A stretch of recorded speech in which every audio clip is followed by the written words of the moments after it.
guys can fool around. It can be on the B-roll, so we are recording. Okay. Yeah. So, Mike, yesterday you had your celebration of life for your mom. Sitting there and seeing, your family members coming up and speaking and remembering your mom and the family and moments in that beautiful life.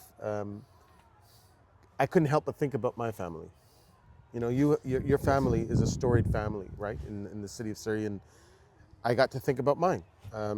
And both of us experienced this incredible loss in the last year. For me, I'm still trying to figure out, Mike, like what's life like without my dad. Losing your father is definitely a challenge.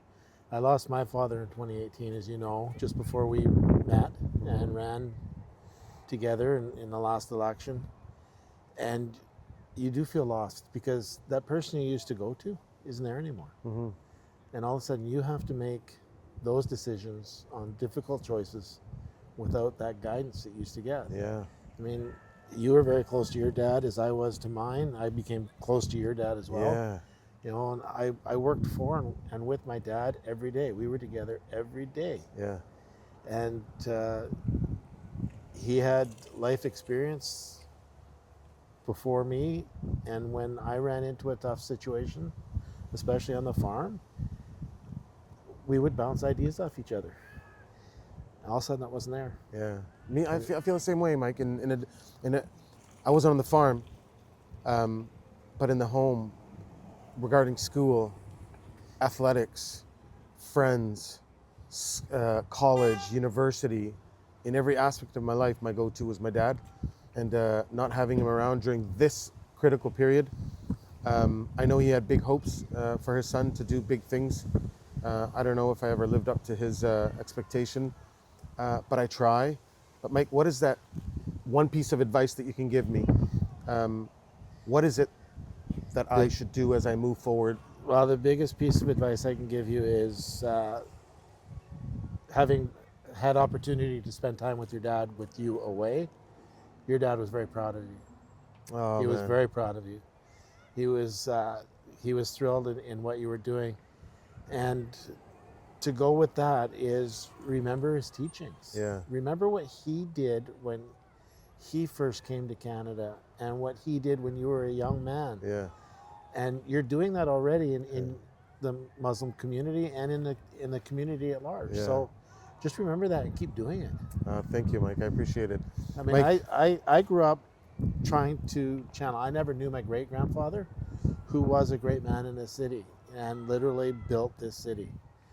And I have spent my entire life, as far back as I can remember, thinking back on the things that he did, the stories I was told, and to live my life to fulfill his dream for this city. Yeah. Mike, honestly, like, your family is our family. That's how I felt yesterday when I sat there and I felt like, you had relatives come up and share their stories, and I'm thinking back and like, this is a story of Surrey. Like, I felt like I watched, in listening to those stories, I felt like I saw a piece by piece being put together of this city. Now, when I first, that night I met your father and the deep connection that your father and I had right off the bat. Yeah. Especially when you talked about walking on the shoulders of those who've gone before us. Yeah. And that's what you and I are doing. Yeah. And as long as we live up to that. Losing my mom has been tough because all of a sudden you're an orphan. There is nobody to guide you except the teachings that you got early on. And it's been 2 months and I'm still floundering. I know. Yesterday was a tough day. I know it was and tough. I have one more to come in August. But spend as much time as you can with your mom. I know we're really busy with campaigning, but you really need to spend as much time as you can with your mom.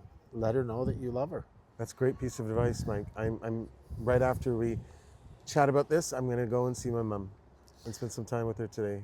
The last day, the day before my mom passed, we were all there. She woke up. She, and you heard it yesterday, she cracked 3 jokes at my expense, which was awesome. We all laughed. It was a great time.